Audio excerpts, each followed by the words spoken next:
تہجد وہ نماز ہوتی ہے جس میں انسان رات کے اندھیروں میں اپنے اللہ سے ملاقات کرتا ہے۔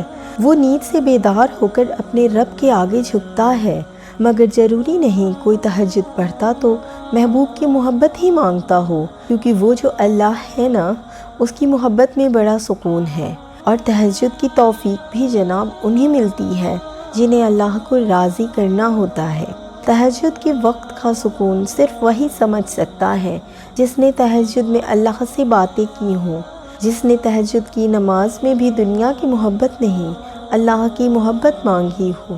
تہجد وہ نماز ہوتی ہے جو ہمیں ہمارے اللہ کے بہت قریب کر دیتی ہے، اور تہجد میں مانگی گئی دعاؤں پر کن فیکون کی بارش ہوتی ہے۔ جب بندہ گڑ گڑا کر اپنے رب سے دعا کرتا ہے تب اللہ بھی دعاؤں پر کن کہہ دیتا ہے۔ آپ کوشش تو کریں اللہ سے دوستی لگانے کی، اور جس دن آپ کی دوستی اللہ سے ہو جائے گی نا، یقین مانیں آپ کو لوگوں کی ہمدردی کی ضرورت نہیں پڑے گی، نہ ان کے پیچھے بھاگنا پڑے گا۔ اس لیے نماز پڑھو، تہجد پڑھو اور اپنے اللہ سے دوستی کر لو۔